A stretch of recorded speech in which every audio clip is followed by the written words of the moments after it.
It was a warm summer morning 50 years ago when the Andrea Doria luxury liner set sail from Genoa bound for New York City. It was the last goodbye. She would never come back. Just a few hours before arriving at her final destination, she collided with the Swedish liner Stockholm and sank. It was the worst peacetime disaster at sea after the Titanic and the greatest sea rescue in history. Only 51 of more than 1,700 people on board died in the tragedy. Historian Maurizio Eliseo has made important findings on the disaster.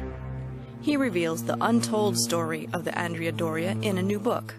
It's a story of secrets, or an untold truth that lasted for 50 years. A story of heroism of a captain and this crew that after half a century we can now tell. A ship expert, Eliseo has spent years searching for lost Andrea Doria documents.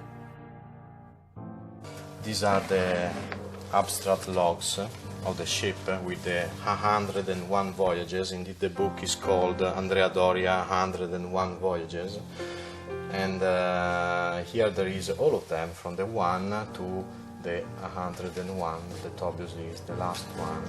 And here there is just a small sentence, but which is very dramatic, and it says 25th July 1956, 23 hours 11, close to Nantucket, rammed by the motorship Stockholm of the Swedish America Line and sank the following day, 26 July 1956, towards 7 a.m. The Andrea Doria left for her 101st voyage, crossing of the Atlantic from that place over there, that maritime station that is indeed called Andrea Doria.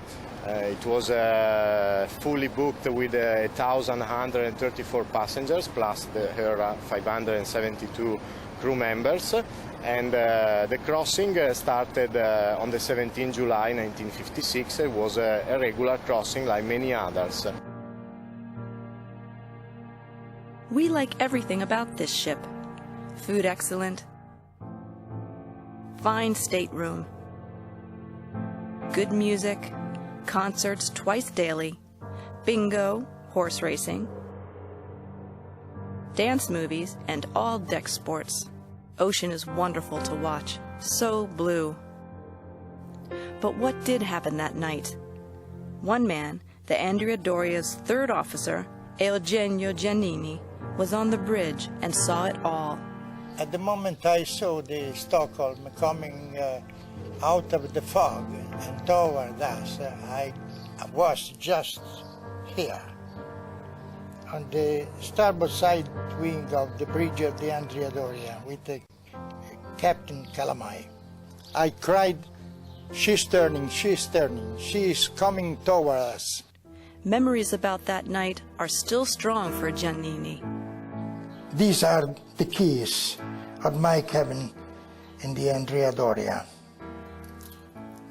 They were on my pocket at the moment of the collision, so this is a souvenir, really a souvenir. At the moment of the collision, the Stockholm's icebreaker bow hit the Andrea Doria on her side and sliced her like a can opener. With the remains of her bow, the Stockholm hit the Andrea Doria again. The violent rotation of the Italian ship resulted in even more damage.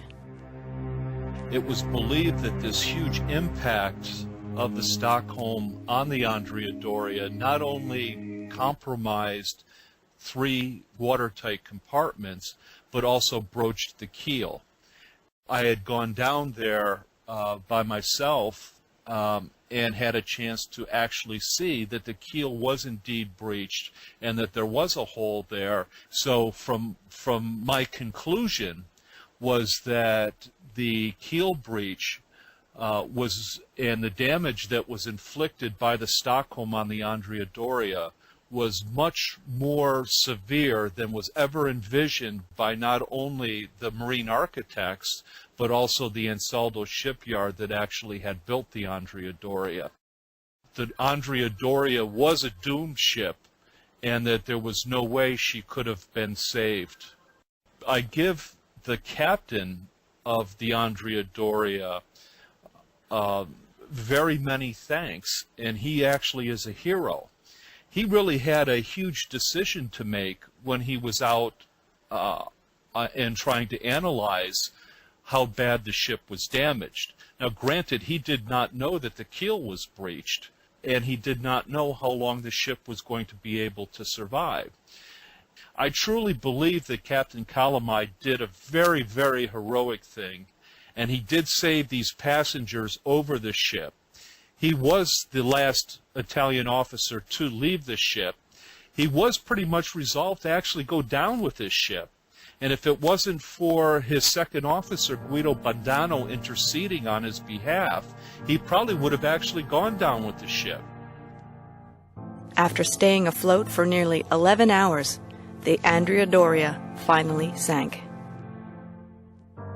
It was a terrible and amazing view. The ship is not an object, she is a life person. Captain Calamai and I felt like we were losing our home. It was terrible. As the Stockholm arrived at New York's Pier 97 on July 27th, a furious debate began over whose fault the collision was. We had no responsibility on the collision. This truth must finally come out. The truth came out immediately because it was recorded in the so-called black boxes of the ship, a sort of black boxes. It was a course recorder. Both ships, the Swedish Stockholm and the Italian Andrea Doria, were fitted with a Sperry course recorder.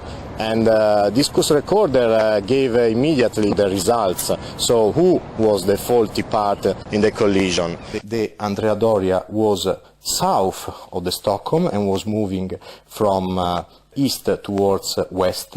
The Stockholm was north, moving on the opposite direction. At a certain point, the Stockholm turned on his right and rammed and sank the Andrea Doria. Giannini and many other experts had long tried to understand why the Stockholm had veered and pointed directly at the Andrea Doria. Robert Mern, a captain at the United States Merchant Marine Academy, says he has the answer. The error was caused by misinterpretation of Carson Johansson's radar. Carson Johansson was the third officer on the Stockholm, and his captain Nordesen was in the cabin down below. The problem was that Carson Johansson's radar was on the 5-mile scale and not 12-mile scale. So when he picked up the pip of the Andrea Doria was 4 miles away and not 12 miles away. The Italian Commission that was entrusted by the Italian Ministry to deal with the accident and determine who was the faulty part in it, used that document as well, the Sperry recorders.